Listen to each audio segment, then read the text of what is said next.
Good evening, friends. Today I've basically come up with the most expected questions or the most expected topics for the upcoming exam, which is on Sunday for the GDMO and also for the homeopathic lecturer. Okay, so we'll be going very quickly.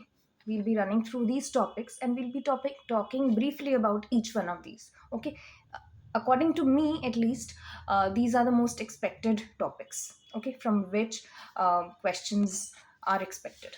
Okay, not only that, these are basically those questions जिनमें हम frequently जो है mistakes करते हैं. Okay, so let's go through them.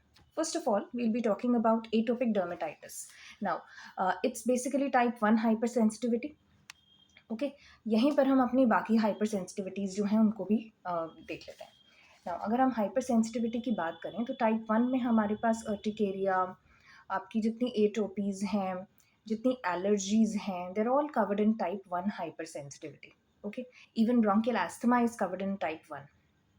Type 2 ना, basically type 2 जो होता है उसके अंदर जितने भी ब्लड से रिलेटेड डिसऑर्डर्स हैं ना आपके, लाइक जो ब्लड ट्रांसफ्यूजन में डिसऑर्डर्स हो जाते हैं या फिर आर एच हिस्टोकम्पैटिबिलिटी वाला जो है, उन सभी के अंदर जो डिसऑर्डर्स होते हैं ना वो हमारा आ जाता है टाइप 2 में. और टाइप 3 जो है, इसको याद रखने के लिए बस इतना याद रखिए कि जितने हमारे 3 लेटर वर्ड्स हैं, like you have S L E, you have pan, ये सभी, ये इस तरीके के जितने डिसऑर्डर्स हैं ना, they all come under the type 3. And type 4 is basically the delayed hyper sensitivity, जिसके अंदर हमारे ग्रैनुलोमाज और जैसे कि सार्कोइडोसिस, टीबी, वो इसके अंदर कवर होते हैं. We have contact dermatitis. Okay, there is very important point, जो आपका एलर्जिक राइनाइटिस और ये सब कुछ था, ब्रोंकियल एस्थमा था, एलर्जिक जो एक्जिमा है, they all are covered in type 1, but contact dermatitis is type 4 hyper sensitivity. Okay, then इसके अंदर एक इम्पॉर्टेंट चीज़ और आती है, कैसोनी टेस्ट. कैसोनी टेस्ट जो है ना, that comes in type 1, that is for echinococcus granulosa. उसके लिए होता है हाइड्रेटेड सिस्ट के लिए जो हमारा टेस्ट होता है, that comes in type 1 hyper sensitivity. लेकिन अगर आपका जो आप मॉन्टुक्स टेस्ट बोलोगे, that will come in type 4 hyper sensitivity. Okay, then next what we have is, we are talking about some few signs like Nikolsky sign, that is covered in pemphigus. Okay, and Ospitz sign, Kobner sign in your psoriasis, mica like scales in psoriasis. Okay, bran like scales, they are seen in pityriasis alba. Okay, then एक basic difference पूछा जाता है macule, papule, nodule and cyst में.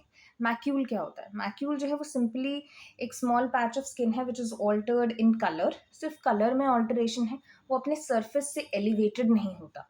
ठीक है, simply skin के ऊपर अगर थोड़ा सा कुछ डिस्कलरेशन हो रहा है, ठीक है, विदाउट एनी एलिवेशन, तो that is a macule. Okay, papule होता है, उसमें क्या है कि डिस्कलरेशन तो है, साथ में there is elevation which is less than 1 centimetres in diameter. अगर यही मोर देन 1 सेंटीमीटर्स का हो जाएगा और पैल्पेबल होगा तो वो नोड्यूल होगा. ठीक है, ऑब्वियसली अब 1 सेंटीमीटर से ऊपर हो जाएगा तो वो अपने आप ही पैल्पेबल हो ही जाएगा. ठीक है, so we talked about macule, we talked about papule, we talked about nodule and cyst. अगर उसमें कुछ नोड्यूल के अंदर कुछ फ्लूइड है तो हम उसे सिस्ट कह देंगे. ठीक है, next we have alveolar cells. There are 3 types of alveolar cells. Type 1 is important for gaseous exchange. Type 2, they are basically important for surfactants production.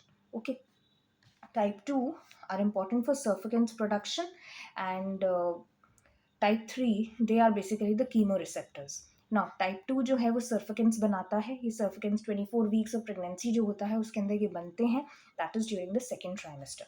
Okay, then now what is the ratio between the type 1 and type 2? That is 1:1.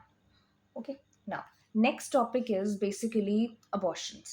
अगर हमारे पास आता है कि first trimester में कोई abortion हुआ है तो उसके पीछे जो मोस्ट कॉमनली कारण होता है ना, वो कोई क्रोमोजोनल एबनॉर्मैलिटी होती है. और अगर टाइप 2 है तो उसमें बेसिकली आपका यूट्राइन एनामली होता है. ठीक है, और जो मोस्ट कॉमन यूट्राइन एनामली है that is bicornuate यूनिकोलस.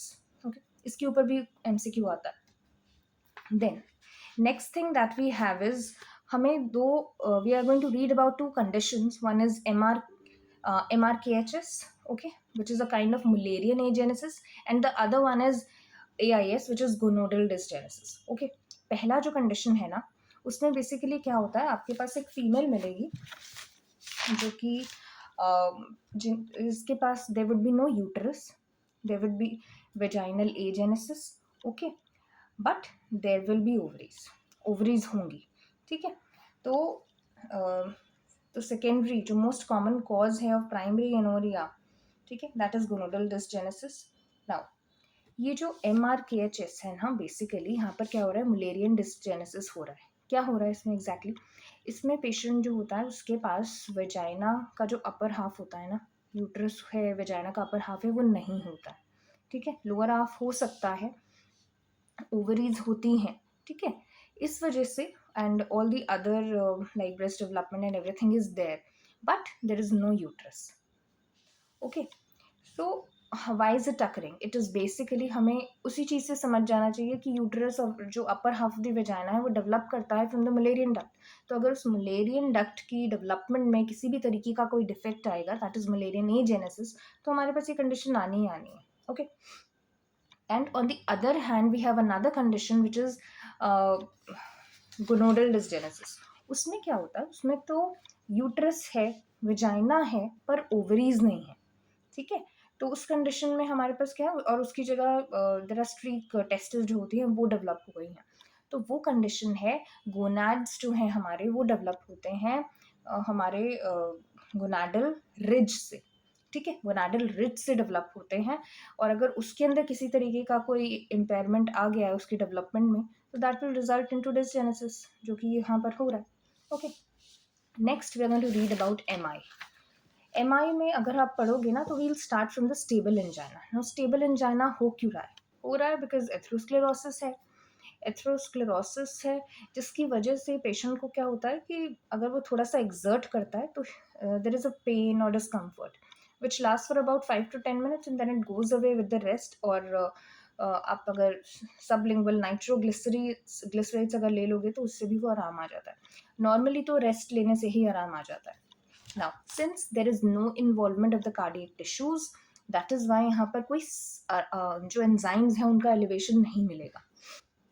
Then is unstable angina. Unstable angina है, यहाँ पर क्या है, एथेरोस्क्लेरोसिस के साथ में ब्लड क्लॉट भी आ गया है, कि एथेरोस्क्लेरोसिस तो था ही। एथेरोस्क्लेरोसिस क्या है, बेसिकली जो हमारा वेसल्स हैं, वेसल्स में ना 3 लेयर्स हैं। वी हैव दी ट्यूनिका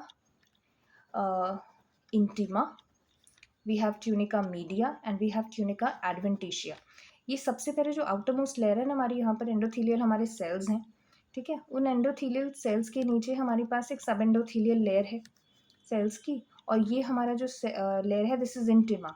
तो जो मेनली चेंजेस अकर करते हैं ना एथेरोस्क्लेरोसिस में, वो सारे इंटिमल लेयर में ही अकर कर रहे हैं, ठीक है। उसके नीचे फिर मीडिया है, वो बेसिकली स्मूथ मसल सेल्स वहाँ पर होते हैं। Lastly we have the adventitia.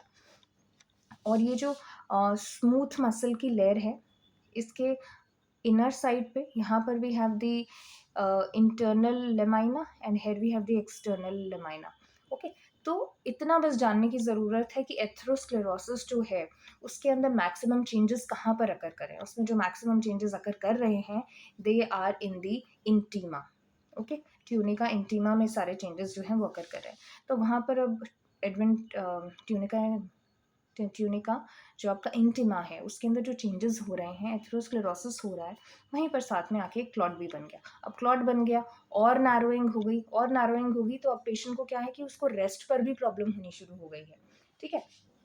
That he gets anginal pain even at the rest which lasts for more than 10 minutes and becomes more severe and prolonged। But again यहाँ पर भी कोई tissues का अभी तक जो है डैमेज नेक्रोसिस नहीं हुआ है, इसलिए एंजाइम्स का एलिवेशन हमें यहाँ पर भी नहीं मिलेगा।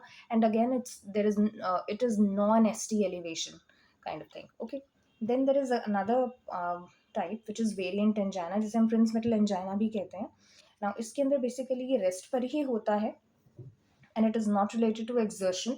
इसमें बेसिकली क्या है कि there is only transient ST elevation, transient ST elevation हो रहा है, and that is because of focal vasospasm. Vasospasm हो रहा है एपिकार्डियल, जो हमारी कोरोनरी आर्टरीज हैं उनके अंदर, which might lead to severe MI, but अभी तो यही है।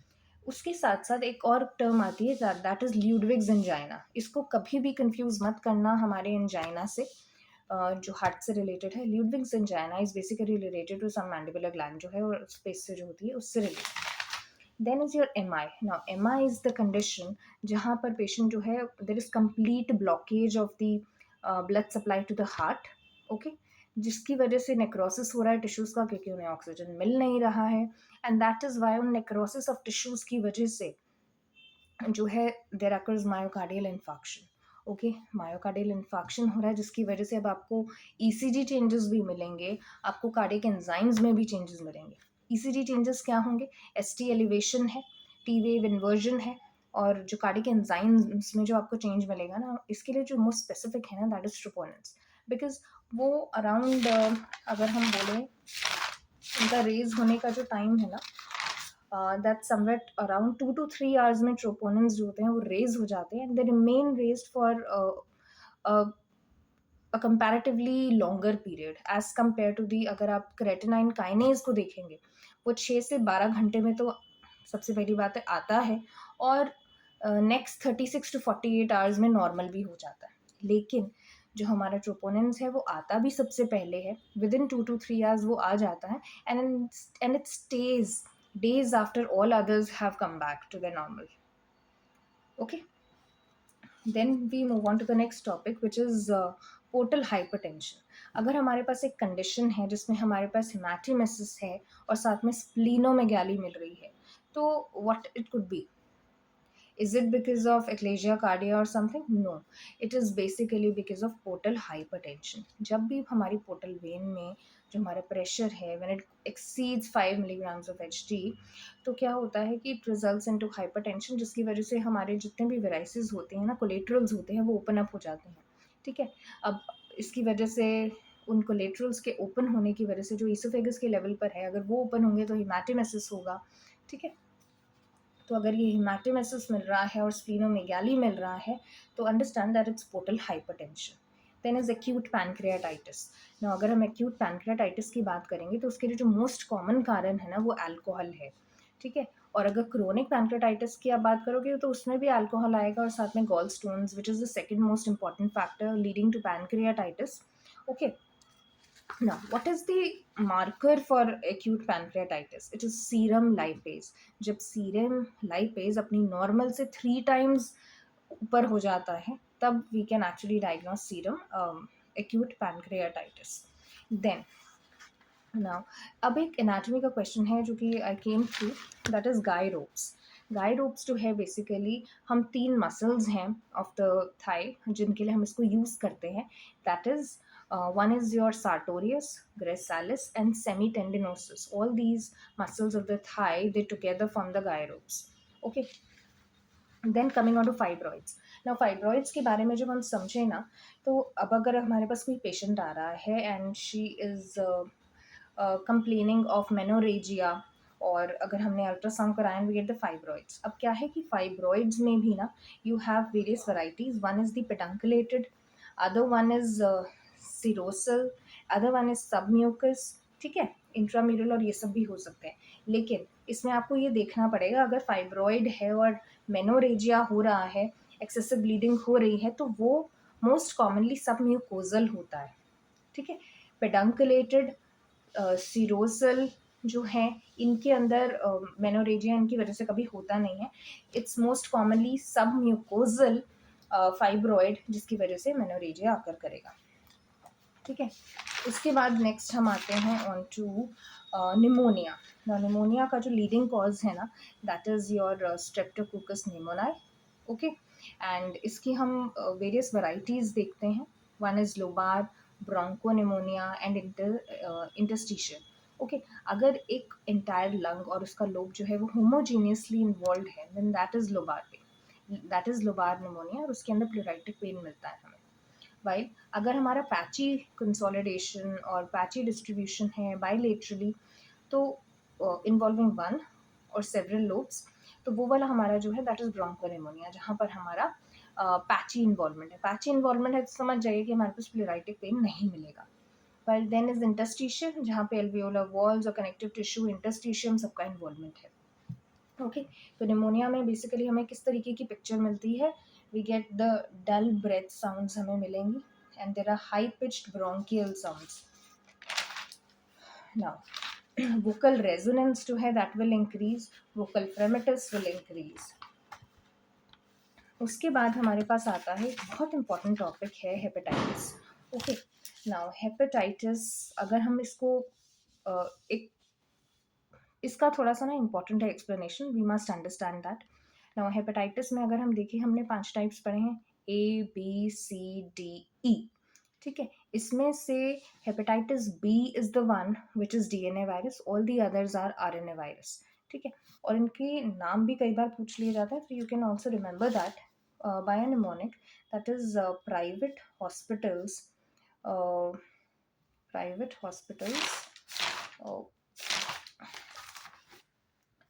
Favour rich clients. Okay, that is पहला जो है आपका hepatitis A B C D E. तो ए का जो है हमारा नाम है picornaviridae. Okay, while hepatitis B is the only one जो कि डीएनए वायरस है, तो उसका हो गया hepadnaviridae. Then hepatitis C is flavivirus. D जो है it relies on hepatitis B. Okay, तो इसलिए हमने इसको आर दे दिया। वैसे ही विरोइड काइंड ऑफ थिंग होता है। एंड जो हमारा हेपेटाइटिस ई है दैट इज कैल्सी वायरस, और अब उसको हैप्पी विरेडी फैमिली जो है उसमें भी इंक्लूड कर दिया गया है वेरी रिसेंटली। ओके, तो ये तो हमारे वायरसेस हैं। अब अगर हम इनके साइज पे आए, अगर हम साइज पे आए तो इसमें अराउंड जो आपका हेपेटाइटिस सी है that is around 27 nanometres.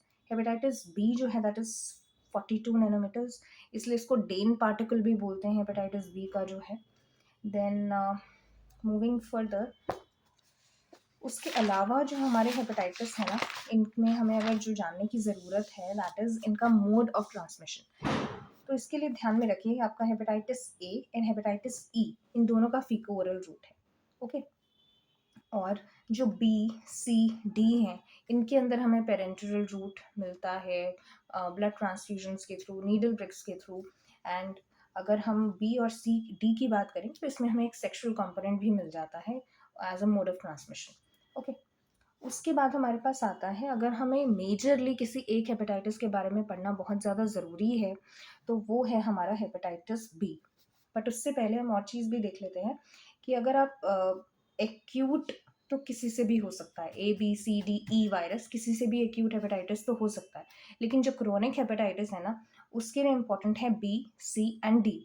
Okay, अगर हम कैरियर स्टेज की बात करेंगे तो वो भी बी सी डी में ही होता है। फल्मिनेंट ये सारे हो सकते हैं, लेकिन फल्मिनेंसी जो है डी और ई की ज़्यादा इंपॉर्टेंस है। और अगर वो कहता है कि विच हेपेटाइटिस जो है proves to be fulminant during pregnancy, तो that would be hepatitis E. Okay, fulminant ये सारे हो सकते हैं, लेकिन जिनका हमें याद करना ज़रूरी है दैट इज़ डी एंड ई। उसके बाद कैरियर स्टेज हमने देख लिया। वैक्सीन्स, वैक्सीन्स हमारी ए की ई की अवेलेबल है, बी की अवेलेबल है। बी की अवेलेबल है तो वो डी के लिए भी यूज़ किया जा सकता है, लेकिन हमारी जो वैक्सीन है is not available for hepatitis C. Okay, then coming on to hepatitis B. अगर हम हेपेटाइटिस बी को याद करें तो इसमें बेसिकली आपको एक ग्राफ के थ्रू इसको याद रखना है। ओके, सबसे पहला एंड सबसे पहले जो इसके अंदर हम याद करते हैं हमारे पास कौन कौन सी एंटीजेंस अवेलेबल हैं and what all antibodies are available. Antigens की अगर हम बात करें तो इसका अगर आप स्ट्रक्चर देखेंगे तो देयर इज़ अ कोर, ठीक है, उसके अंदर न्यूक्लियस होता है आपका, उसके अंदर आपका डीएनए भी है। तो वहाँ पर एक एंटीजन हमारा प्रेजेंट है which is HBCAG, that is the core antigen that is present inside, वो बाहर ब्लड में नहीं आता है, ठीक है। और उसके बाद हमारे पास आता है pre core antigen which is HBeAg antigen, and then there is a surface antigen which is HBsAg. Okay, that is on the surface. अब अगर हम बात करें सबसे पहला एंटीजन हमारे ब्लड में कौन सा आता है, एक हेपेटाइटिस के पेशेंट में कौन सा आता है, that is basically HBsAg which is the surface antigen.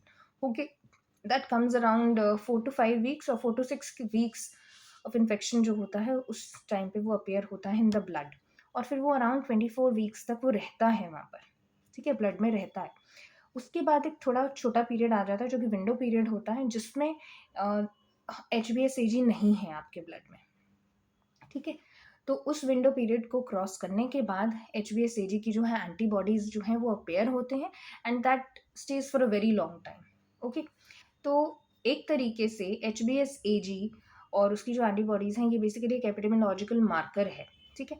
अगर आपके पास अगर आज की डेट में आप कहीं एडमिशन लेते हो, कुछ भी करते हो, आपसे अगर पूछा जाता है कि हेपेटाइटिस बी का आपने इम्यूनाइजेशन लिया है, नहीं लिया है, क्या क्या स्टेटस है आपका, तो वो स्टेटस को आप चेक कैसे करोगे, ठीक है। इट इज़ दी HbS-Ag, उसकी जो एंटीबॉडीज हैं उनका जो है काउंट जो है उसको चेक किया जाता है, ठीक है। तो that is why it is called as the epidemiological marker. Then अब now just around the time जब HbS-Ag अपीयर हुआ था, उसके ही कुछ टाइम बाद HbEAg जो होता है वो भी ब्लड में अपीयर हो जाता है। Now HbEAg is the marker of infectivity. जितना टाइम इन्फेक्शन एक्यूट स्टेज में है वो हाईली रिएक्टिव है, हाईली जो है कंटेजियस है, उस टाइम पे जो है कंटेजियस तो नहीं कहेंगे बट वो हाईली इन्फेक्टिव है, तो वहाँ पर HbAg जो होता है वो इंक्रीज रहता है। और जैसे ही वो एक्यूटनेस उस कंडीशन की कम होती है तो HbAg कम हो जाता है, एंड HbEg का जो एंटीबॉडीज हैं they start to appear. Okay, now अब ये एक विंडो पीरियड जो हमने जिसकी अभी बात की थी, जिसमें HbS-Ag चला गया था, अभी तक उसकी एंटीबॉडीज अपीयर हुई नहीं है, तो अगर कोई पेशेंट इस फेज में होगा तो उसको ऐसे पकड़ना तो बहुत मुश्किल हो जाएगा, ऐसे इन्फेक्शन को कैच करना तो बहुत मुश्किल हो जाएगा, ठीक है, डायग्नोस करना मुश्किल हो जाएगा। तो इस विंडो पीरियड में हमारी हेल्प के लिए कौन आता है? It is basically the antibodies which develop from HbCAg, ठीक है। HbCAg का एंटीजन जो है वो अंदर ही रहता है, कोर में ही रहता है, न्यूक्लिया में ही रहता है, लेकिन उसकी एंटीबॉडीज अपेयर होती हैं इन दी सीरम, ठीक है। तो उसकी जो एंटीबॉडी उसके अंदर पहले IgM वैरायटी जो है पहले वो अपेयर होगी एंड देन दी IgG, ठीक है। तो इस विंडो पीरियड में हमारी जो मदद के लिए आता है ना, दैट इज आपका IgM।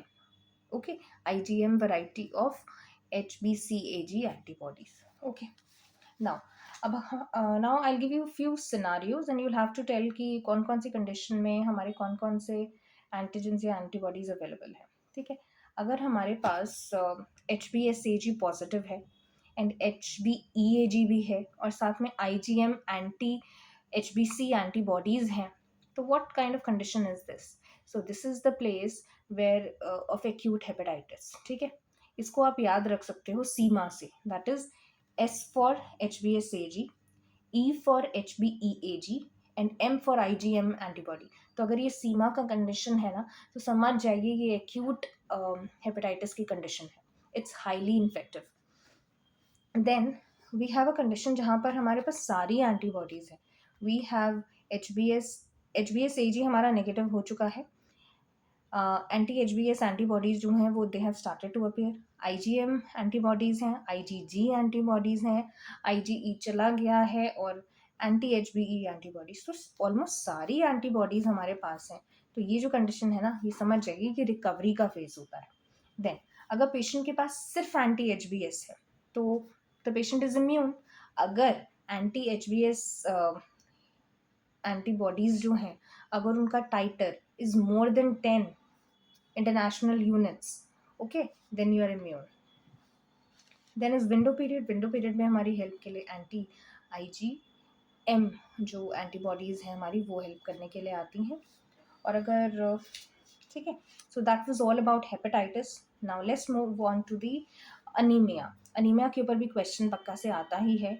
either they ask you to differentiate between iron deficiency anemia and anemia of chronic disease और sideroblastic anemia और थैलेसीमियाज, इन सब में डिफ्रेंशिएट करने के लिए आता है। तो हमारे पास कंडीशन दे दी जाती है कि आयरन डेफिशिएंसी अनीमिया में आपको सीरम आयरन, सीरम फेरेटिन ये सब रिड्यूस्ड मिलेगा, ठीक है। अब होता क्या है, बेसिकली आयरन बॉडी में कम हो रहा है तो बॉडी क्या करता है कि लिवर को कहता है कि भाई तुम अब ट्रांसफेरेनिन की ना इंक्रीज प्रोडक्शन कराना शुरू कर दो। ट्रांसफेरेनिन ज़्यादा होगा तो वो ज़्यादा आयरन को अपने साथ बाइंड करेगा, ठीक है। तो वो ट्रांसफेरेनिन की जब आप इंक्रीज प्रोडक्शन कराते हो तो वो जो TIBC है, टोटल आयरन बाइंडिंग कैपेसिटी जो है वो बढ़ जाती है, ठीक है, वो बढ़ जाएगी। तो आपकी जो ट्रांसफेरेंट एंड सैचुरेशन है, क्योंकि ट्रांसफेरेंट तो बढ़ गया पर आयरन अवेलेबल जो है वो तो कम है, तो वो सैचुरेशन कम हो जाती है। तो TIBC increases in iron deficiency anaemia and the percentage saturation, transferrin and saturation जो होती है वो डिक्रीज हो जाती है, ठीक है। तो that is the hallmark of iron deficiency anaemia. While in anaemia of chronic disease what happens is body जो है वो अपने फेरेटिन के स्टोर्स को, बॉडी अपने आयरन के स्टोर्स को स्टोर करके रख लेती है अंदर, ठीक है, ताकि वो ऑर्गेनिजम्स हैं या जो भी कंडीशन है उसके अंदर उसको वो लॉस्ट ना हो, वो बॉडी में उसको स्टोर करके रख लेती है, ठीक है। और उसके साथ साथ TIBC की इंक्रीज प्रोडक्शन भी वहाँ पर नहीं हो रही है, ठीक है। That is why in condition में सीरम फेरेटिन तो इंक्रीज हो जाता है और TIBC जो होता है वो डिक्रीज करता है। Okay, then we come on to the leprosy. Now leprosy is also very important, उसके ऊपर भी बहुत सारे क्वेश्चन जो है हमारे पूछे जाते हैं। Now leprosy is caused by Mycobacterium leprae. Now what is this mycobacterium does? It's an obligate aerobe, okay, ये intracellular organism है and that is why it is very difficult to culture it on a culture media. Remember that it's an obligate intracellular organism which is very difficult to culture, to develop on the culture media, okay. Mode of transmission इसका nasal droplets है, ठीक है। Then we have classification, जो Ridley Jopling जो क्लासिफिकेशन है ना वो लेप्रेसी का है, that is based on cell mediated immunity, कि सेल मीडिएटेड इम्यूनिटी कितनी है, ठीक है। इसको हम बेसिकली अंडरस्टैंड करेंगे by this way that we have lepromatous and we have the tuberculoid, और जो बीच की सारी कंडीशंस हैं कि इंटरमीडिएट है, बॉर्डर लाइन है, वो सब इसके बीच में आएगा, बट मेनली जो हमें डिफरेंस समझना है ना वो लेप्रोमेटस और जो आपका ट्यूबरक्यूलॉइड है उनके बीच में, ठीक है। तो इसको समझने के लिए एक बहुत अंडरस्टैंडिंग में आपको एक बहुत ही इंपॉर्टेंट चीज़ बताती हूँ। लाइक यू हैव लेप्रोमेटस, ठीक है, लेप्रोमेटस है और दूसरा हमारा ट्यूबरक्यूलॉइड है। तो लेप्रोमेटस से ये समझ लीजिए L for L, that is low cell mediated immunity, ठीक है। अब अगर इम्यूनिटी कम है तो बॉडी में जो बैक्टीरियल इंडेक्स होगा दैट वुड बी हाई, ठीक है। So there would be high load of the bacteria. Do not confuse it कि ये L है तो लो बैक्टीरिया लोड होगा, we are not going to study like that. ये जो पूरा क्लासिफिकेशन है ना Ridley Jopling classification, that is based on CMI की सेल मीडिएटेड इम्यूनिटी कितनी है, ठीक है। तो हम जो क्लासिफिकेशन करेंगे ना और एक तरीके से याद रखने के लिए कि जो लिम्फॉइड ल्यूकोमॉइड आपकी जो ये लेप्रेसी है और जो ट्यूबरक्यूलॉइड है, लेप्रोमेटस एंड ट्यूबरक्यूलॉइड, ठीक है। तो दोनों में डिफरेंस जो है वो यही है, L for L, that is low cell mediated immunity and high cell mediated immunity. जहाँ पर हमारी लो सेल मीडिएटेड इम्यूनिटी है we have a good bacterial index, okay. It's multibacillary, different types और फॉर्म्स जो है हमारे पास available हैं and which is the major characteristic. यहाँ पर जो है हमारा लेप्रोमेन फेसिस मिलेगा। यहाँ पर क्या होता है basically, there is not greying of hairs is not there, there is alopecia, ठीक है। उसके साथ में इसमें late appearance of nerve involvement है, ग्रैनुलोमास भी यहाँ अपियर नहीं होते हैं and there are many symmetrical lesions, ठीक है। जैसे हमने इसके अंदर लोड हायर था, मल्टी बैसिलरी था, उसी तरीके से यहाँ पर जो है many symmetrical lesions appear. While जो ट्यूबरक्यूलॉइड होता है ना उसके अंदर क्या होता है कि the CMI is high, that is why it's paucibacillary, there are very few bacilli available. यहाँ पे ग्रैनुलोमास का फॉर्मेशन होता है and there are very few asymmetrical central clearing वाले लीजन्स होते हैं, ठीक है।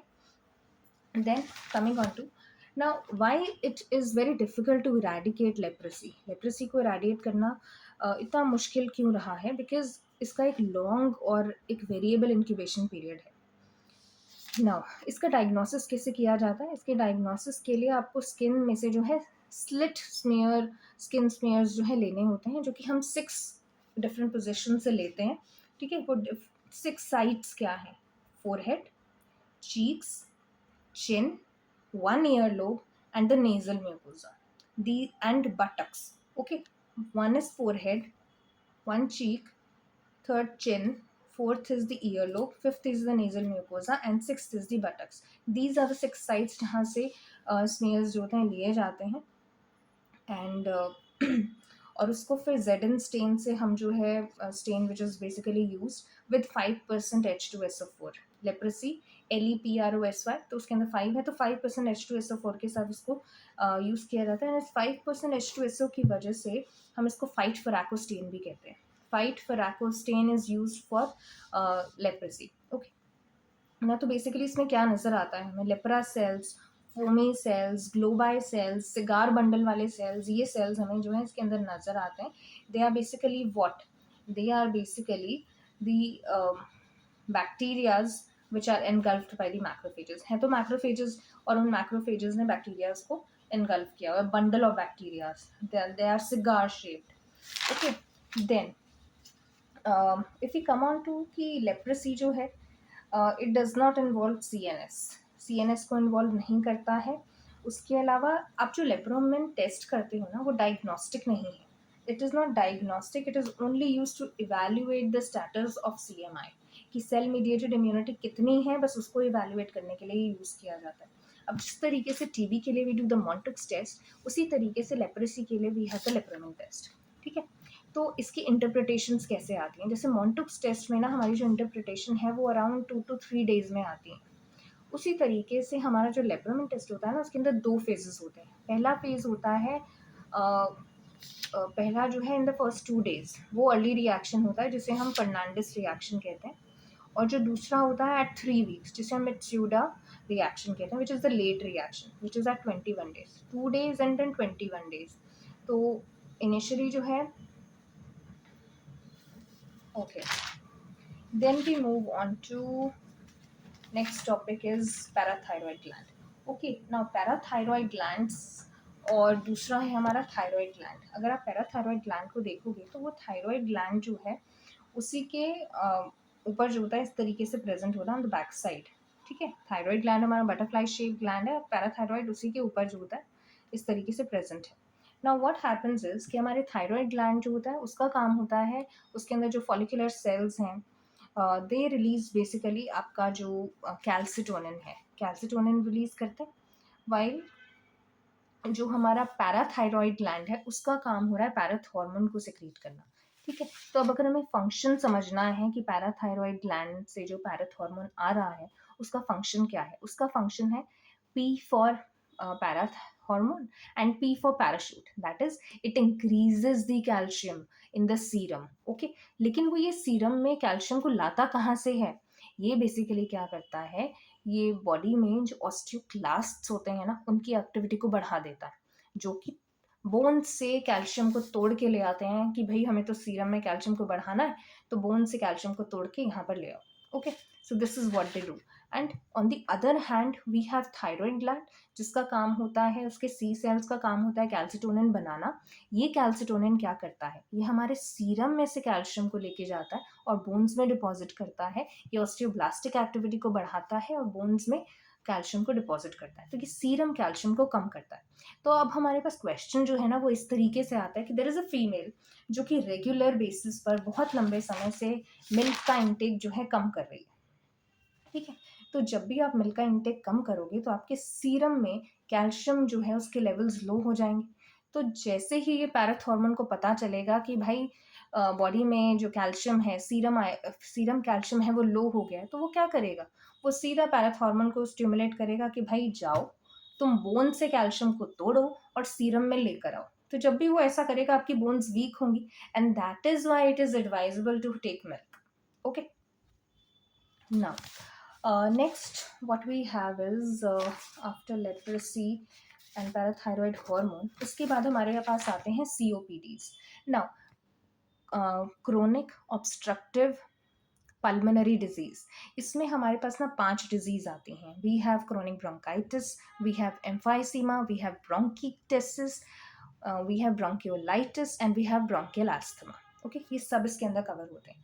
नाउ इन सब में बेसिकली क्या हो रहा है, डिफरेंट लेवल्स पर ऑब्स्ट्रक्शन हो रहा है। सब में हो तो ऑब्स्ट्रक्शन ही रहा है, लेकिन वो ऑब्स्ट्रक्शन जो है उसको उसके होने का कारण और उसका लेवल ऑफ ऑब्स्ट्रक्शन वो डिफरेंट है। ठीक है, तो अगर हम अपना पूरा रेस्पिरेटरी जो स्ट्रक्चर है उसको अगर देखें तो we start from the main trachea. Trachea के बाद आपका ब्रोंकस, मेन ब्रोंकस आता है, देन आर द ब्रोंक्यूल्स। उन ब्रोंक्यूल से फर्दर हमारे पास डिविजन होता है into finer bronchioles which are primary, secondary, tertiary, then is respiratory, then is the terminal bronchiole. Terminal bronchiole के बाद आपका आ जाता है alveolar ducts and then the alveolar sacs. ठीक है, तो ये जो लास्ट पार्ट है जिसके अंदर आपके पास आपका you have the terminal bronchiole, you have the alveolar duct and the alveolar sac. ये पूरा जो स्ट्रक्चर है ना नीचे वाला, ये हमारा इक्नस बनाता है। ठीक है, जहाँ पर एक्चुअली में जो एयर एक्सचेंज हो रहा है वो अकर करता है। ठीक है, तो अब अगर हम सबसे पहली कंडीशन बात करें, we'll take few of these. Okay, तो अगर हम सबसे पहली बात करें क्रोनिक ब्रोंकाइटिस, तो क्रोनिक ब्रोंकाइटिस बेसिकली क्या है?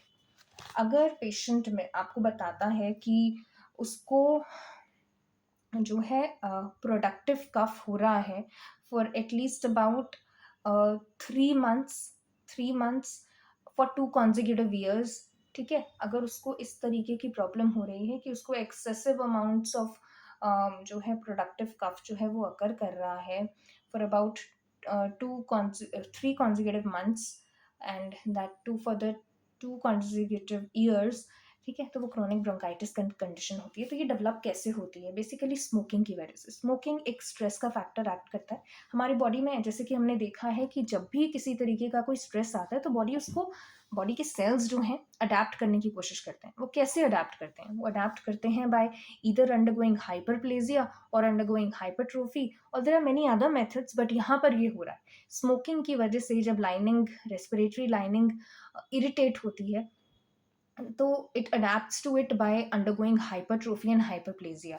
तो व्हाट हैपेंस कि जो हमारे ग्लैंड्स हैं रेस्पिरेटरी म्यूकोजा में, we have the mucosa, then we have the submucosa, and the submucosa has glands. So those glands they undergo hypertrophy and hyperplasia, both of these। ठीक है, जिसकी वजह से they start to produce increased amount of mucus। तो ये जो increased amount of mucus production हो रहा है ये sticky होता है, ये हमारे एयरवेज को obstruct कर देता है। ठीक है, जिसकी वजह से अब सांस आएगी नहीं, तो पेशेंट सांस लेने की कोशिश करेगा बाय लूजनिंग अप दिस कफ। तो वो बार बार गले को साफ करने की कोशिश करेगा, खांसी करेगा, उसे बहुत ज़्यादा कफ होगा, constant clearing of the throat होगा। तो ये सब चीज़ें जो है उसके अंदर अकर करेंगी। तो main site of obstruction chronic bronchitis में is at the level of trachea and the bronchioles. Okay, while अगर हम एक दूसरी कंडीशन इसमें बात करें bronchiectasis. Now what is happening in bronchiectasis? Bronchiectasis again one of the factor is smoking. ठीक है, and the other one is alpha antitrypsin deficiency. ठीक है, तो बेसिकली इन दोनों की वजह से क्या होता है, हमारी वॉल्स जो हैं उनके ऊपर एक तरीके से एक स्ट्रेस आ रहा है जिसकी वजह से वो वीकन हो जाती हैं, वीकन होके वो टूट जाती हैं। टूट कर क्या होता है कि this is basically occurring at bronchiectasis is occurring at the level of the distal to the respiratory bronchiole। ठीक है, that is terminal bronchiole। your no sorry, this is not bronchiectasis, we were talking about emphysema। ठीक है, emphysema में basically क्या अकर कर रहा है because of smoking, deficiency of alpha antitrypsin। what happens is कि जो हमारी airways हैं distal to the respiratory bronchiole, that is the terminal bronchiole, the alveolar duct and the alveolar sacs, जो है उनकी वॉल्स जो हैं वो टूटने लग जाती हैं। They weaken up and then they break down. जब वो ब्रेक डाउन होती हैं तो क्या होता है कि बहुत सारी छोटी छोटी छोटी स्पेसेस जो होते हैं वो ज्वाइन करके एक पूरा बड़ा बुले कह लीजिए, ब्लेब्स कह लीजिए, वो बना लेते हैं and they trap the air. ठीक है, and does not allow it to go out. तो ये जो लार्ज एयर स्पेसेस बन जाती हैं ना, they weaken up the lung. Okay, so this is the condition of emphysema. And the third condition is bronchiolitis. भी एक कंडीशन है जो कि जिसके बारे में क्वेश्चन है। There is a 2 years old child with tachypnea, retraction of chest, low grade fever, audible wheeze and crepitation। तो एक 2 साल के बच्चे में what could be the cause? उसमें basically it's the cause is bronchiolitis which is caused by RSV, rickettsial जो हमारा virus होता है उसकी वजह से होता है, और वो मेनली इन्फेक्ट करता है every child at about 2 years of age। Okay, then next we going to talk about the viruses. Viruses में हमें जो है अभी सिर्फ इतना याद करना है कि कौन से डीएनए वायरसेस हैं और कौन कौन से हमारे आरएनए वायरसेस हैं. अगर हम डीएनए वायरसेस की बात करें तो उसके लिए we had studied a mnemonic which is happy. Okay, जिसमें हमारे पास हैप्पी में we have hepatinavirus, which is hepatitis B virus. We have the herpes virus. We have the adenovirus, which is the alien virus, which is a spaceship shaped vehicle. Then we have the parvovirus, which is the smallest of all and also the single stranded. Then is the picorna virus. Then is the your papilloma virus and the pox virus. Okay, and rest all come under the RNA virus group. Then we have. Then we're going to read about viruses हो गए, MRKH हो गया. Okay, now let's talk about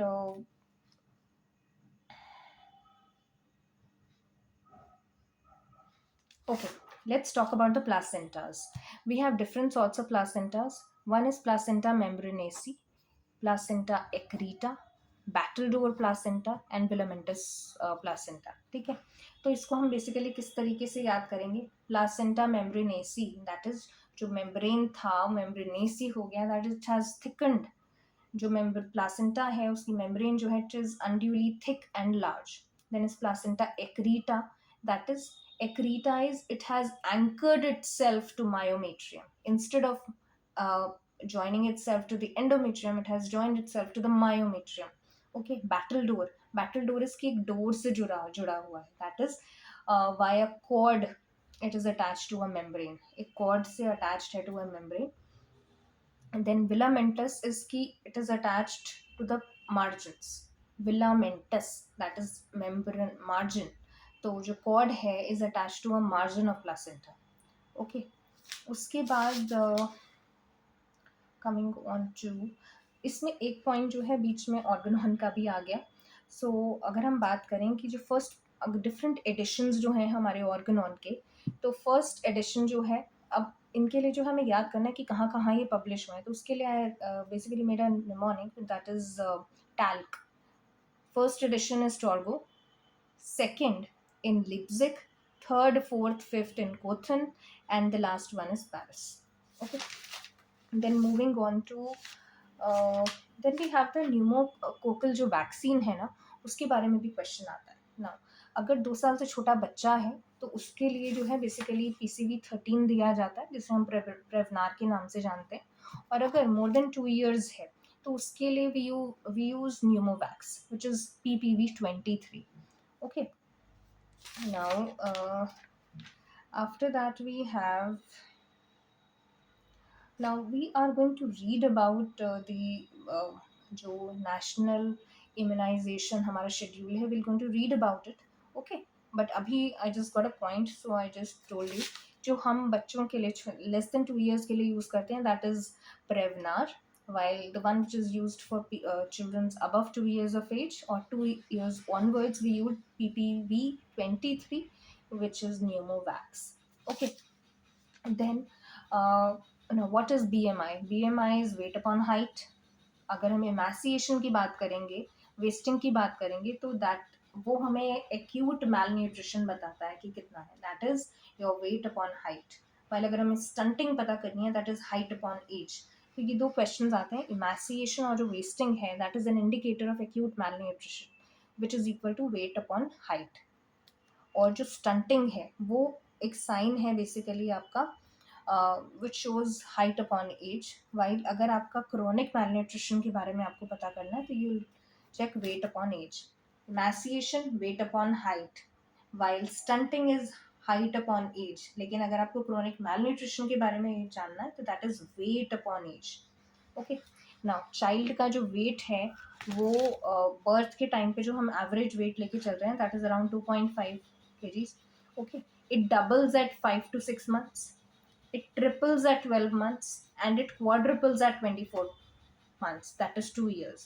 That is 6 महीने पर it doubles, 12 months पे it triples, and it quadruples at 2 years of age or 24 months of age. Okay, then Then what you have is we have gram positive bacilli and we have the gram negative bacilli, जिनको हमने basically याद किया है by McDonald, जो उसका mnemonic था, McDonald.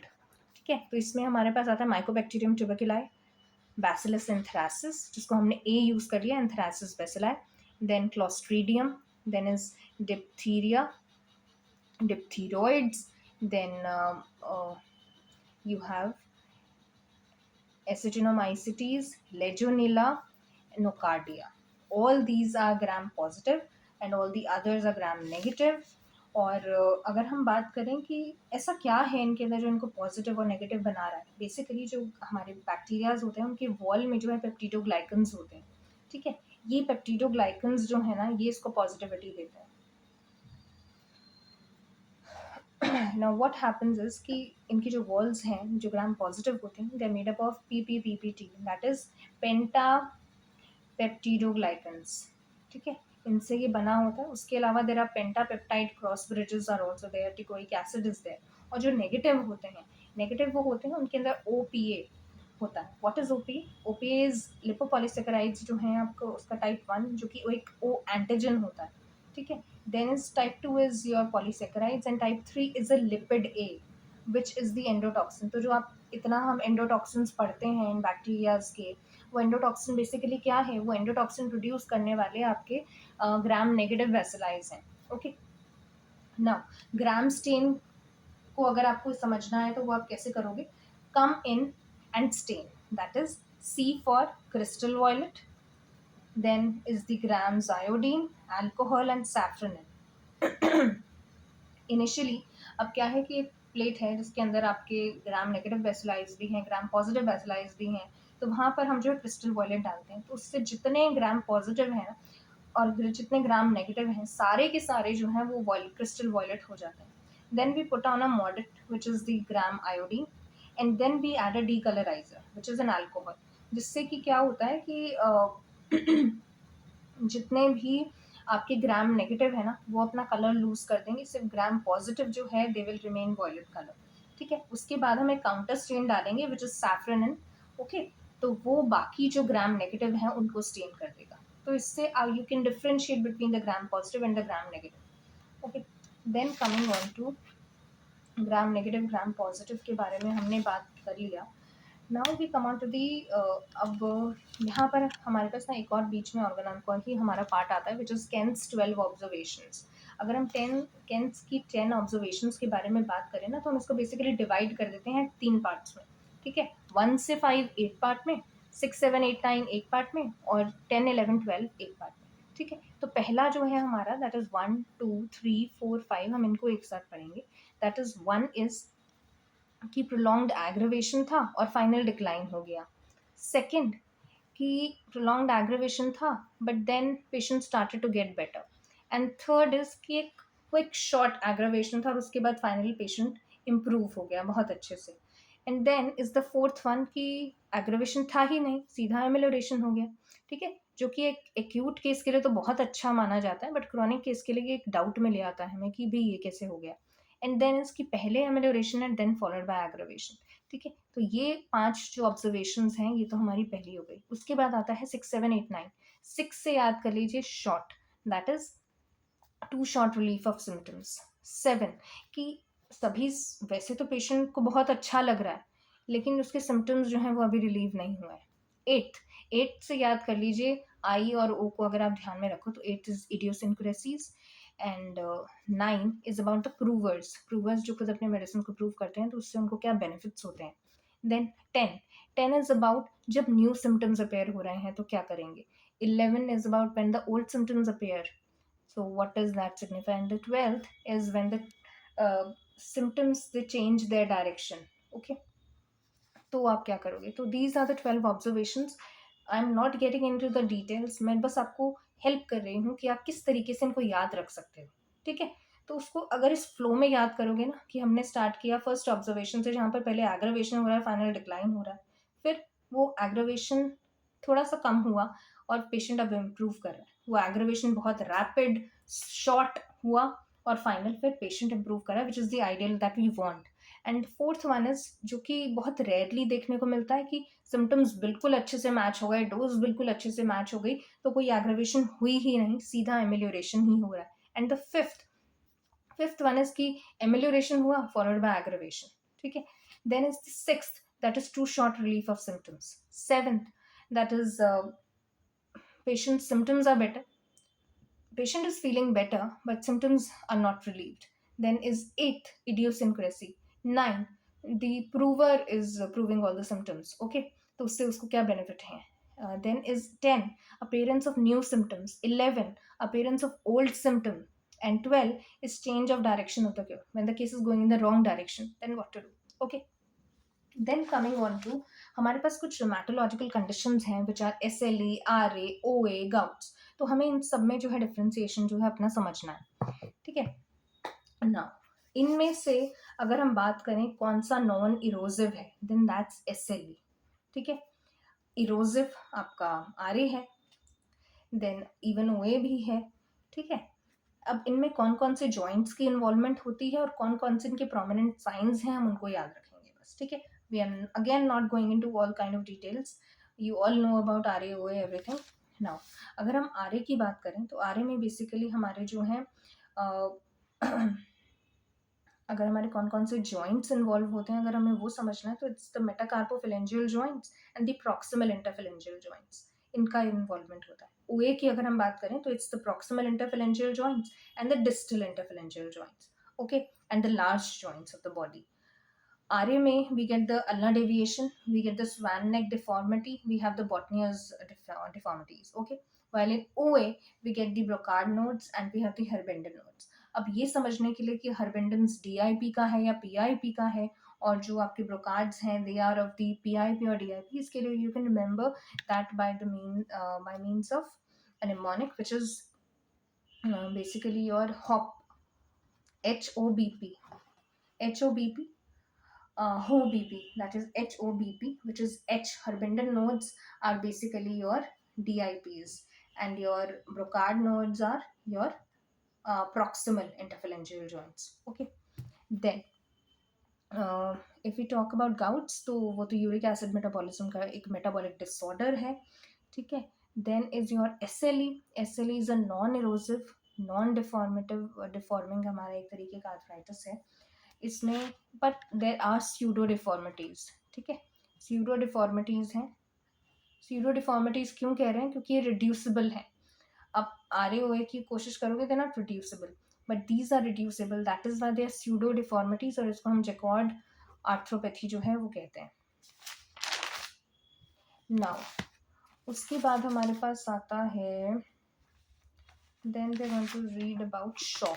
हाँ, shock का भी एक बहुत इंपॉर्टेंट पार्ट है। अब अगर हम एक नॉर्मल शॉक की अगर हम बात करेंगे ना, तो उसमें बेसिकली क्या होता है कि हमारा सिंपैथेटिक स्टिमुलेशन हो जाता है, जिसकी वजह से आपकी डिफरेंट डिफरेंट पार्ट्स में there is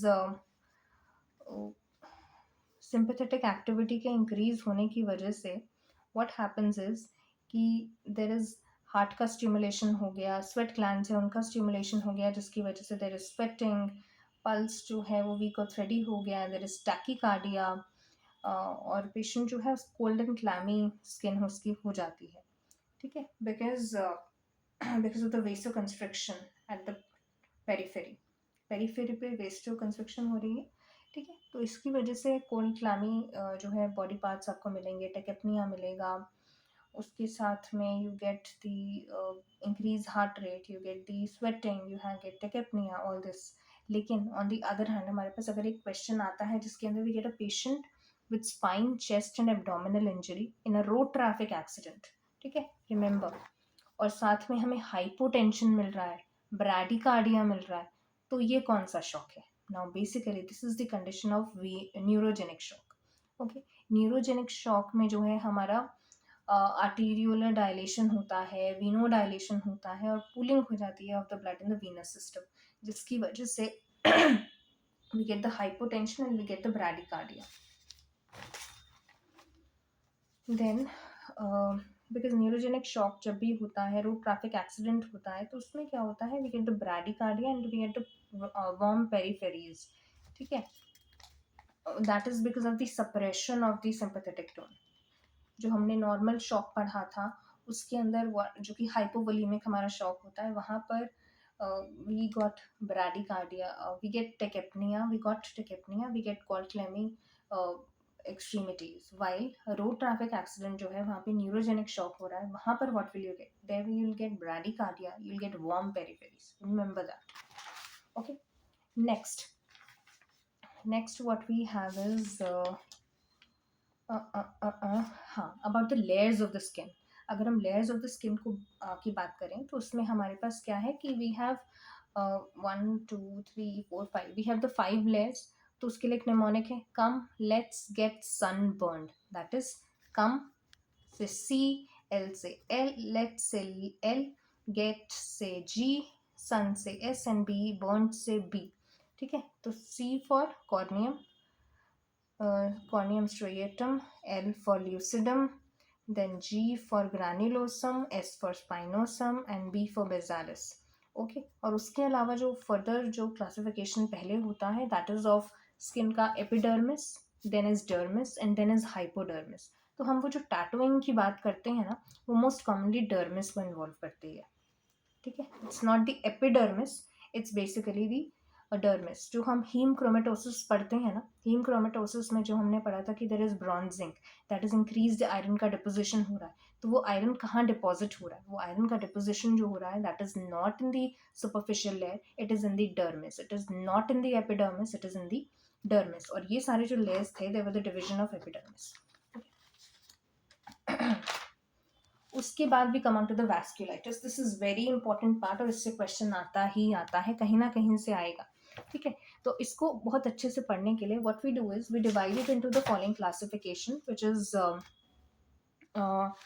large vessels, medium size vessels and the small vessels. अगर हम लार्ज वेसल्स की बात करें तो उसके अंदर हमारा 2 आते हैं, that is temporal arteritis and Takayasu arteritis. ठीक है, टेम्पोरल आर्टराइटिस जो है हमारा वो बेसिकली आपकी टेम्पोरल सुपरफिशियल टेम्पोरल आर्टरी को इन्वॉल्व करती है, फीमेल्स में मोस्टली अकर करता है, थ्रोबिंग हेडेक्स होते हैं एंड टेम्पोरल आर्टरी के इन्वॉल्वमेंट है। इसका जो मोस्ट इंपॉर्टेंट साइन है ना वो एक जॉ क्लॉडिकेशन जो होता है, जॉ का इन्वॉल्वमेंट होता है, जॉ क्लॉडिकेशन होता है। बट जो मोस्ट डेंजरस साइन है टेम्पोरल आर्टराइटिस का that is loss of vision. Okay, more than 50 years of age, female, and it's a giant cell arteritis. Then is Takayasu arteritis, क्योंकि हम कह रहे हैं कि it's involvement of the large arteries. Okay, तो large vessels जो है उनका involvement है, तो Takayasu में it's the arch of aorta which is involved.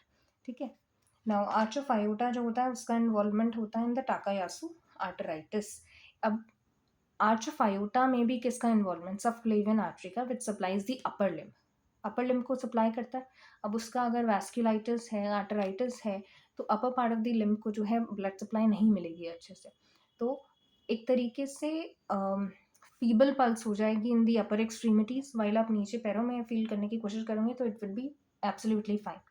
Okay, then coming on to the medium vessels. तो मीडियम वेसल्स को हम कैसे याद रखेंगे, पान खाता बच्चा, that is P for pan, K for Kawasaki and खाता बच्चा, B for Burgess disease. Okay, तो सबसे पहले हम बात करेंगे पैन। नाउ ये जो पैन है दिस इज पॉलीआर्टराइटिस नोडोसा। इसका मेजरली इन्वॉल्वमेंट मिलता है विद एसोसिएशन मिलता है विद HBsAg।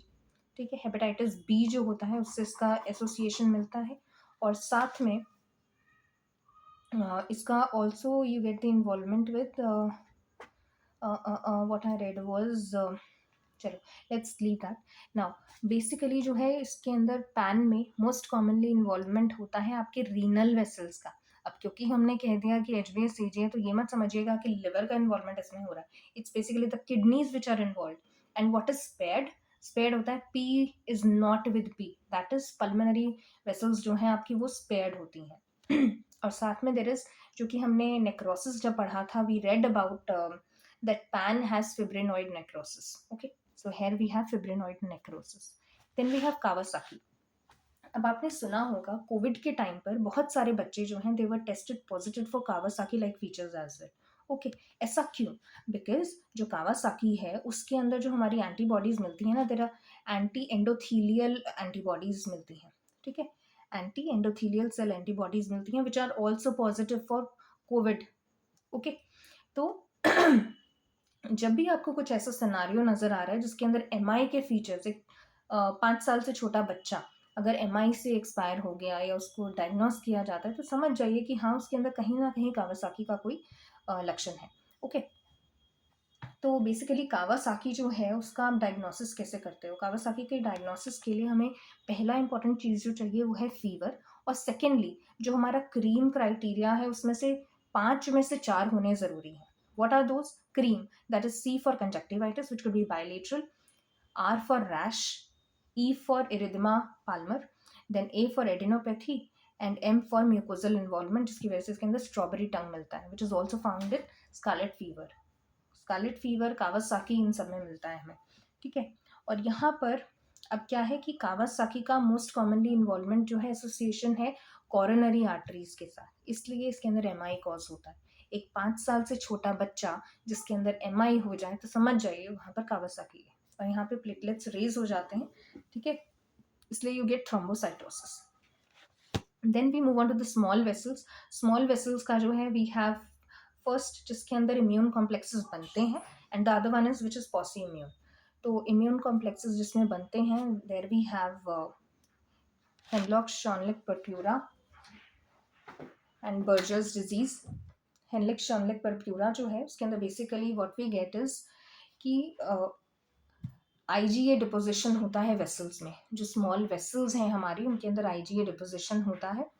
प्लेटलेट काउंट जो है वो बिल्कुल नॉर्मल है, but still we get the non thrombocytopenic purpuras, there are palpable purpuras. ठीक है, तो अगर आपको पैल्पेबल परप्यूरास मिलते हैं, क्वेश्चन में कहीं भी नजर आता है कि there are palpable purpuras, so that is the case of HSP. Okay, purpura, so उसी से समझ जाइए purpuric rash. Along with that, Buerger's disease. Buerger's disease is basically thromboangiitis obliterans. That is, vessels हैं उनके अंदर थ्रोम्बाई फॉर्म हो रहा है, उसका इन्फ्लेमेशन हो रहा है, and that is causing obstruction. Okay, so इसका मोस्ट कॉमन कारण जो है वो स्मोकिंग है। अब पेशेंट किस तरीके से आपको बताएगा कि इनिशियली जो है उसको इंटरमिटेंट क्लॉडिकेशन हो रहा है कि मैं थोड़ा सा चलता हूँ, आकर बैठता हूँ तो मुझे पैरों में दर्द हो जाता है, that is intermittent claudication.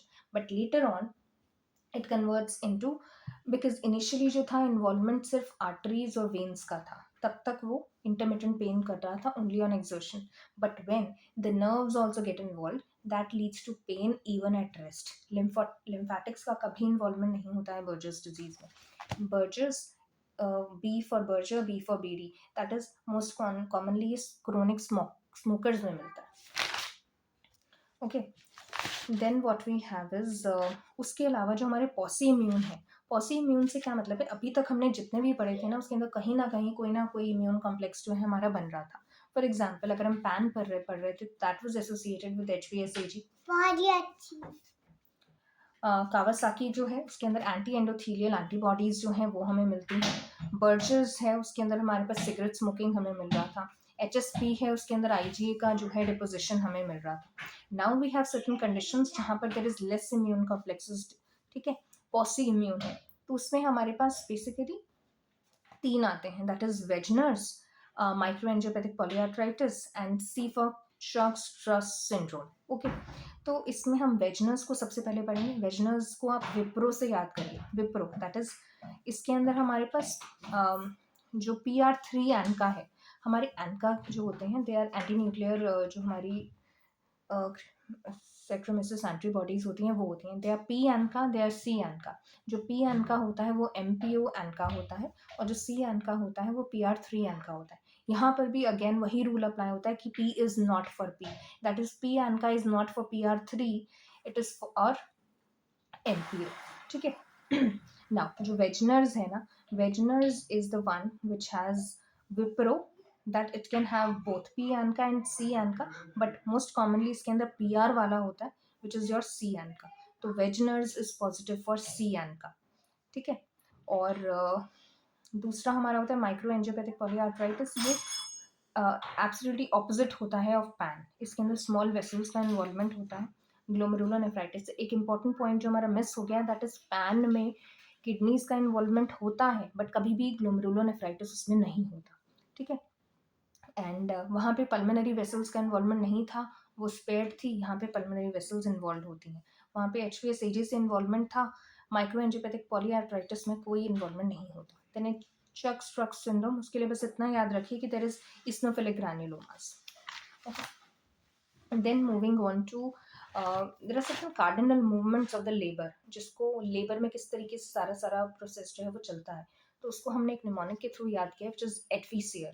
एडफीसियर that is EDFICEREE, that is engagement, descent, flexion, internal rotation, grounding, extension, restitution, external rotation and expulsion. Okay, then moving on to, अब हमारे पास ना कुछ डिसऑर्डर्स ऐसे आते हैं कि ऑटोसोमल डोमिनेंट है या ऑटोसोमल रिसेसिव है या एक्स लिंक्ड डिसऑर्डर है या फिर एक्स लिंक्ड रिसेसिव डिसऑर्डर है। तो इसको एक बहुत अच्छे तरीके से मैंने याद किया है। अब अगर हम autosomal dominant, but it is through a story, so you'll have to, अगर उसको याद करना है you'll have to recall it again and again. तो ऑटोसोमल डोमिनेंट और ऑटोसोमल रिसेसिव के बारे में हम सबसे पहले पढ़ेंगे। तो ऑटोसोमल डोमिनेंट जो है हमारा बेसिकली, उसके लिए आपको क्रिश की स्टोरी याद रखनी है, जिसके अंदर initially you have a child जो कि बहुत ज़्यादा टॉल फॉर हिज एज है, बट मेंटली थोड़ा वीक है, उसकी मसल्स जो हैं वो भी वीक हैं, and everybody is hunting after him to tease him. Okay, एंड जब वो फिर अपनी दादी से पूछता है कि मैं ऐसा क्यों हूँ, तो she says that it is a hereditary condition. ठीक है, तो दैट इज़ वाई जो आपका ऑटोसोमल डोमिनेंट कंडीशन है उसके अंदर we have the Marfan's, because he is tall for his age, और सभी एक्सट्रीमिटीज लार्जर होती हैं। हेरिडिटरी स्पेरोसाइटोसिस, मायोटोनिया, डिस्टोनियाज जो होते हैं वो सब इसमें आते हैं, एंड हंटिंगटन्स डिजीज। ठीक है, and then his transformation after meeting Jadoo, उसकी जो ट्रांसफॉर्मेशन होता है कि उसकी बॉडी की जो मसल्स हैं दे गेट हाइपरट्रोफीड, तो जितनी हाइपरट्रोफी वाली हमारी कंडीशन है वो यहाँ आएंगी। देन ही नॉक्रिश हैज़ बिकम अ ब्रांड, तो वॉन विलब्रांड्स फैक्टर जो होता है वो वाली डिजीज इसमें आएगी। Then since he has become a brand, he goes and meet the Akon, who's a singer. So achondroplasia is also here. Along with that, he has developed many superpowers. So that is why we have neurofibromatosis 1 and 2 in autosomal dominant. Okay. Then we have autosomal recessive, जिसको हम याद रखेंगे through a movie दिल धड़कने दो. ठीक है. So via various characters of that movie, we'll remember it. We have Anil Kapoor, we have Shefali Shah, we have Priyanka Chopra, we have Anushka Sharma, we have Farhan Akhtar, and we have Ranveer Kapoor. Okay, so from Anil Kapoor, we'll remember albinism. From Shefali Shah, we'll remember sickle cell anemia. Sickle cell anemia है तो यहाँ पे thalassaemia भी है, और thalassaemia जो है ना वो सिंधी लोगों में बहुत ज़्यादा होता है। And Ranveer Singh is basically he is a Sindhi, तो है उससे हम याद में रखेंगे यहाँ पर thalassaemias and haemophilias. Then Priyanka Chopra से will remember phenylketonuria. Phenylketonuria है तो एल्केप्टन यूरिया भी यहीं पर है, that is from Anushka Sharma. And then is Farhan Akhtar, जिससे हम करेंगे Friedreich's ataxia. Okay, then is X linked जो आपके डोमिनेंट हैं, and x linked recessive. X linked dominant जो है वो हम याद रखेंगे फ्रॉम हम साथ साथ हैं मूवी, उसकी कैरेक्टर्स के through, that is Aloknath, Reema Lagoo. Then is your उसमें जो द ओल्डर सन जो है जिसके हाथ में थोड़ा सा प्रॉब्लम होता है, and then is the Salman Khan, and then is your what's his name, Kareena Kapoor's husband, Saif Ali Khan. Yes. So we have Alpots from Aloknath. Reema Lagu se we get Rett syndrome. And then the guy, Munish Behel, I think. उसके हाथ में problem होती है, that is fragile X. Then is इसमें जो है Saif Ali Khan, he is basically son of the cricketer Pataudi, तो cricket से विल रिमेंबर रिकेट्स। तो विटामिन डी रेजिस्टेंट जो रिकेट्स होता है that is X linked dominant. And और अगर हम सलमान खान की बात करें, he has many friends in different countries and different continents, so continent counter continent एक्टीशिया एक कंडीशन है, तो वो इसके अंदर आ जाएगी। देन इज कभी खुशी कभी गम से जो है will remember the XLR, that is X linked recessive. ठीक है, इसमें सबसे पहले हमारे पास अमिताभ, जिससे ए gamma ग्लोबिनीमिया। Then is Jaya Prada, Jaya इसमें भादुरी है, but we'll remember through Prada. That is G6PD. And then is from Ritik, we'll remember hemophilia. Then is Kajol, say we are going not taking up the name, but from her daughter, that is Naisa, we'll have Lishnian syndrome. Then is out of all these, Kareena Kapoor is the one who is being paid more. That is Viscott Aldrich syndrome. Okay. Then we have Fabry's disease, we have color blindness, and we have the ocular albinism. Okay. Then what we have is okay. Now we ये जो हमारे chromosomal एनामलीज होती हैं, अगर इसमें हम याद करें, मोनोजोमी जो है हमारी, जो हमें याद रखनी है, that is 45XO which is Turner syndrome. And the trisomies जो है वो हमें 3 याद रखनी है, which is 13, 18 and 21. 13 is the age when you do all that पटाना शटाना, and that is why chromosomal 13 जो है उसकी ट्राइजोमी होगी, तो that is Patau syndrome. 18 is Edward and 21 is your trisomy 21 which is your Down syndrome. Okay. And 47XXY is Klinefelter. उसके बाद हम आ जाते हैं on to okay, acute rheumatic fever. Now इसका जो है we have the Ruckett Jones diagnosis criteria, जिसके हिसाब से we must have we have a major criteria and we have a minor criteria. 2 major और या 1 major प्लस 2 माइनर क्राइटेरियाज अगर होंगी तो हम इसको we can call it as a rheumatic fever का जो कंडीशन है. ओके.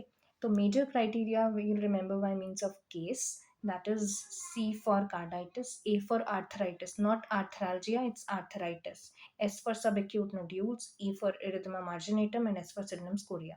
While the minors जो हैं वो that we'll remember by means of FRAP, that is F for fever, R for raised CRP, A for arthralgia or polyarthralgia, P for prolonged PR interval, and P again there is another P which is for previous rheumatic fever.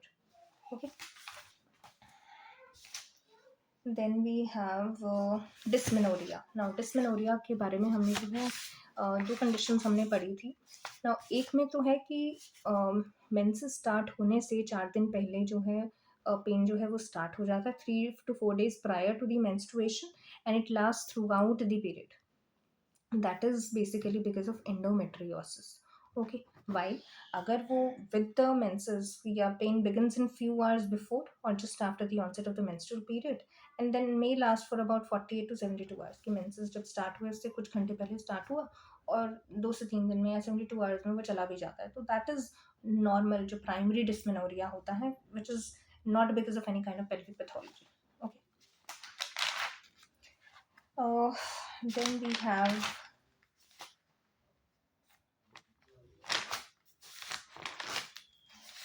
okay.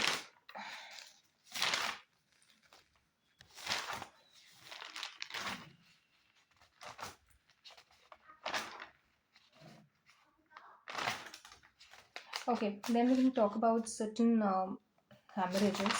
We have epidural hemorrhage, we have subdural hemorrhage, and we have subarachnoid hemorrhage. तो तीनों में ही जो हमें mainly याद में रखना है ना कि कौन सी वेसल्स इन्वॉल्व होती हैं. That is epidural. एपिड्यूरल में it's the middle meningeal artery which is involved, which is a branch of external carotid artery.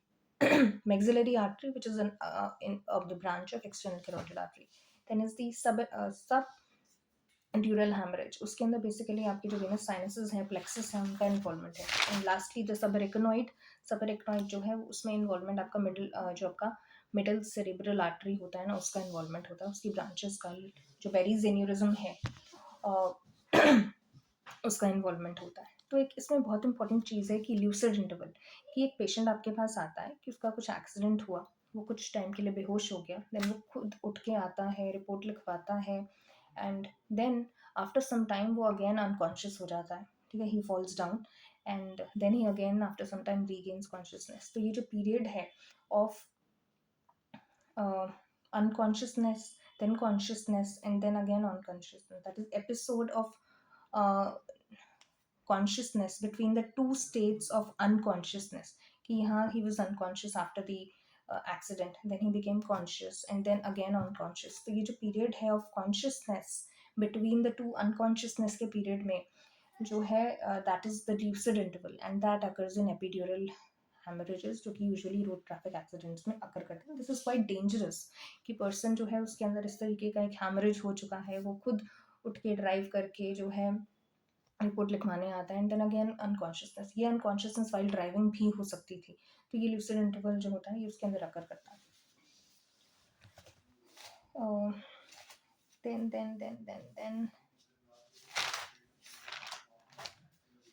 okay, then we have Menster index. Mentzer index जो होता है बेसिकली डिफरेंशिएट करने के लिए होता है iron deficiency anaemia from beta thalassaemia trait.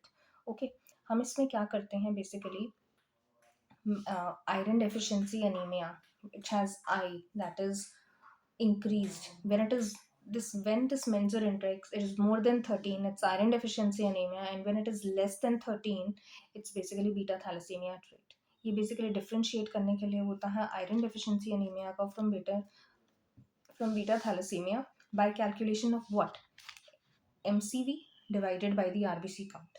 Okay, then we have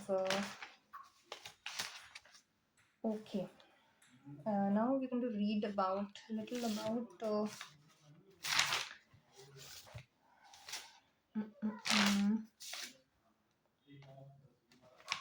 हमने अभी थोड़ी देर पहले जो है आपका पढ़ा था एम्फाइसीमा. एम्फाइसीमा में ना क्लासिफिकेशन होता है. One is centriacinar which involves the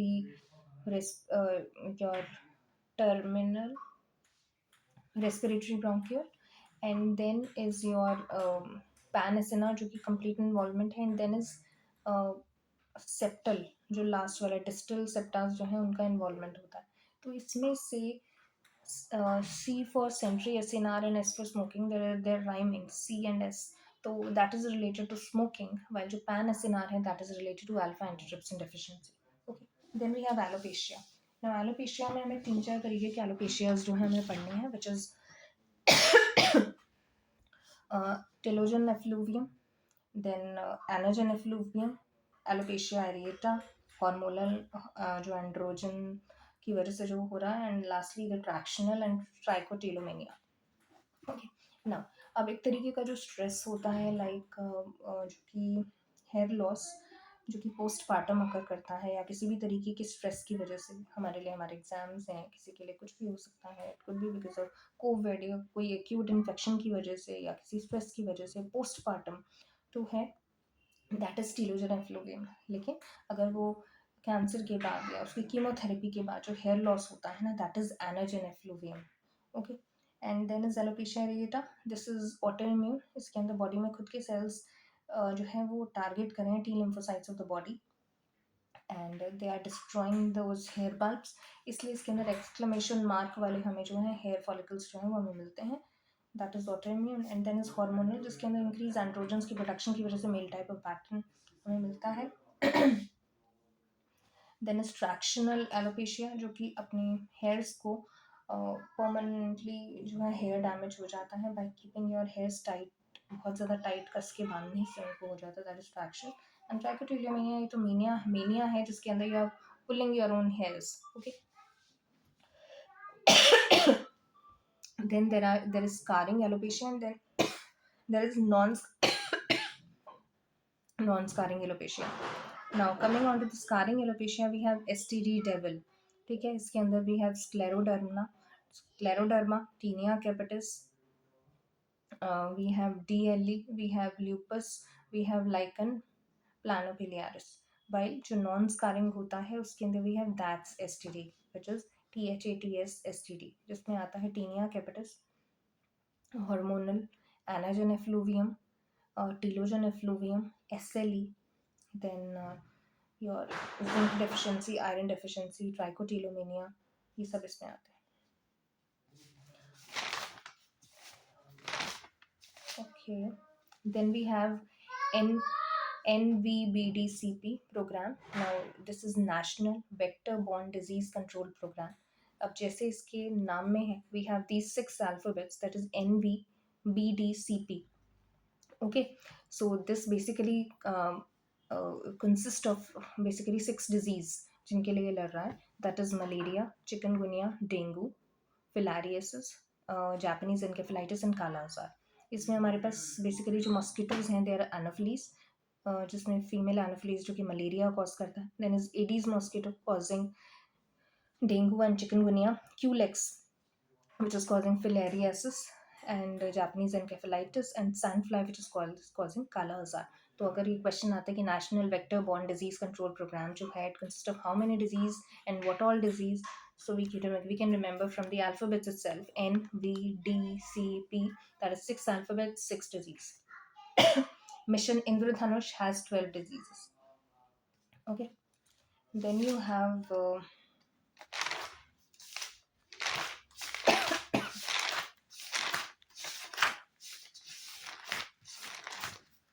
okay, that's all for today. See you in the rest of the topics. See you with the rest of the topics tomorrow. All right. Keep studying. Keep revising.